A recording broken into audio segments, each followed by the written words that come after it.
Hello, heartily welcome in this video. I am Dr. Ansari Naseem, Department of Political Science, and I will explain the introductions of the Indian Constitution. Now, I in this video explain today how among the main functions of the Constitution. देखिए doctor Baba Saheb Ambedkar wrote that our constitution, and he was the permanent draft committee chairman of Indian Constitution.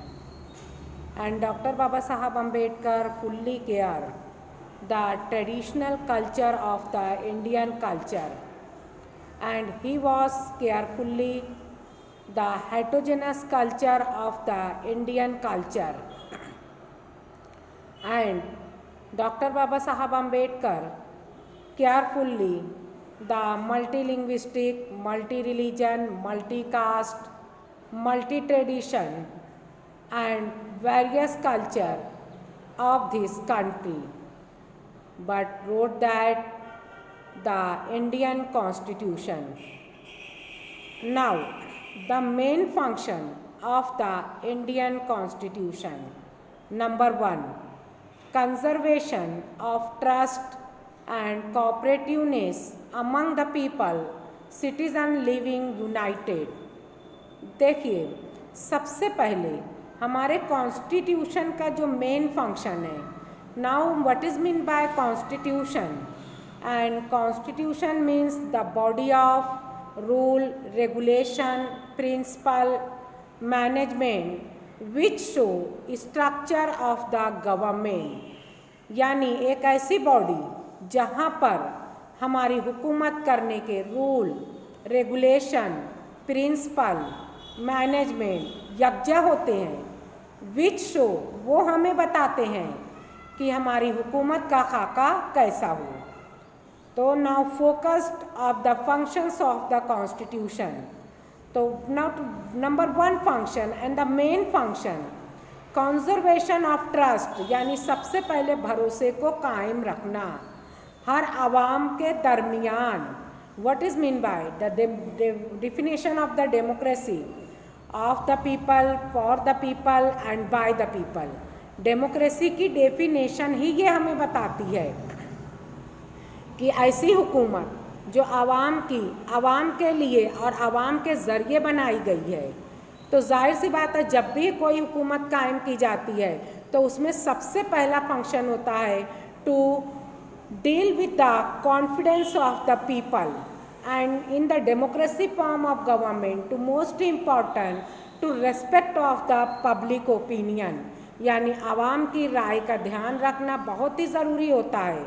But the government to provide of the cooperation of the people and the government between citizen of people, citizen of the India, and to trust living united and to maintenance of the unity and integrity among the people.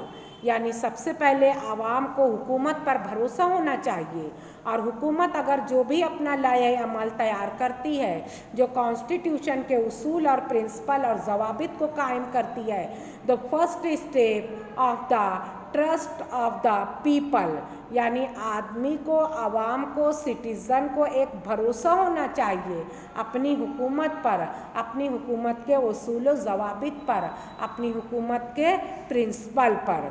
तो now first main function, conservation of trust and cooperativeness among the people, citizen living united, the all people united of the one platform, and to enjoy in the field of the liberty, freedom, equality, justice, fraternity, in the field of socio political and economic. Number 2, how to government take decision. अब सवाल ये पैदा होता है, how to government take decision, कि हुकूमत जो है वो क्या डिसीज़न लेती है, क्या फ़ैसला लेती है आवाम के ताल्लुक़ से. For example, and the Dr. Baba Saheb Ambedkar wrote that outstanding features of the parliamentary form of government, and three branches are very important: the parliamentary form of government, legislature, executive, and judiciary. Legislature is higher law making body, and higher law making body जहाँ पे हमारे कानून साजी होती है, जिसको हम उर्दू में मुकन्नना कहते हैं। Executive, and executive is administrative body, जो हमारी हुकूमत के नज़्म ज़ब्त को कंट्रोल करती है। Judiciary, and judiciary is independence and justiciable.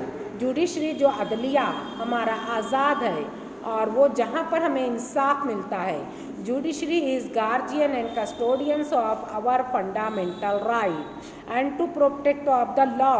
But higher law making body legislature consist on both houses, Lok Sabha and Rajya Sabha. But Lok Sabha is directly elected representatives by the vote of people. Rajya Sabha is indirectly elected, but all rule and regulation passed in the legislature. But that's time to make the bill to respect of the public opinion and to maintenance of the equality, freedom and justice about the matter in the field of socio-political, economic, and to satisfy of the public opinion, to protect of the rule and regulation and fundamental right. So how to government take decision? तो सवाल ये पैदा होता है कि जब भी वो कोई नया बिल पास करती है, कोई भी नए कानून को पेश करती है, तो उस वक्त हुकूमत का डिसीज़न क्या होगा।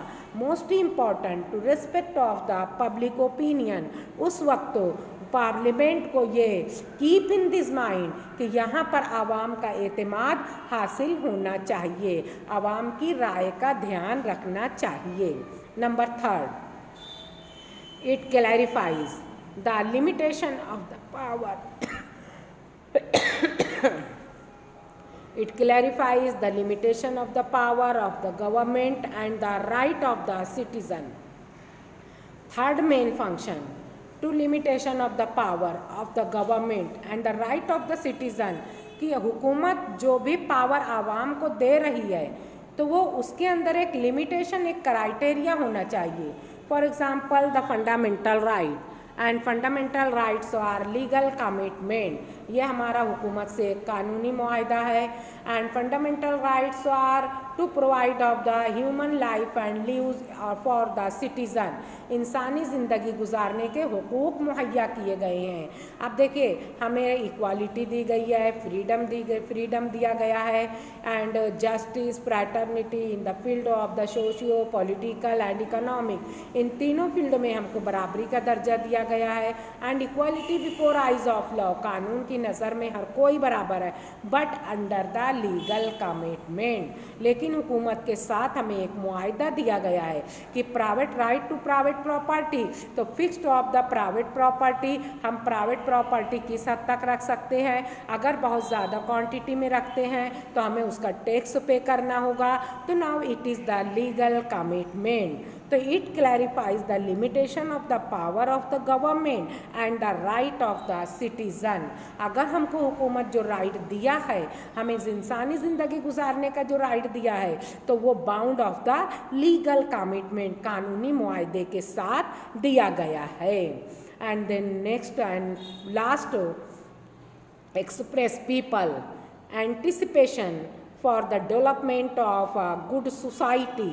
और फिर जो भी हुकूमत लाया अमल तैयार करती है, main aims and objective to development of the good society and healthy society.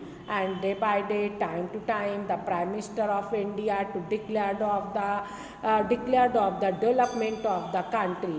And for example, in their during the period of Miss Indira Gandhi and Rajiv Gandhi to declare that the Rozgar Yojana, and the Rozgar Yojana, Nehru Rozgar Yojana and Rajiv Gandhi Rozgar Yojana. Now this is to develop of the backward classness and to develop of the old class old class and poor classness. And Dr. Baba Sahab Ambedkar carefully wrote that outstanding features, special provision for the backward classness, यानी जो backward class है उनके लिए एक special power दिया जाएगा. तो now to maintenance of the mercy, pity, love and peace among the people, and to for the life and live the development of the good country and the good society and the healthy society. Now for example, the Modi Sarkar to give the slogan of Swachh Bharat Abhiyan. Now Swachh Bharat Abhiyan and Jhade Lava Jhade Jagwa. Now these are the most important slogan to become the dream country and to become the good society and to become the healthy society. Okay, thank you very much. Thanks lot.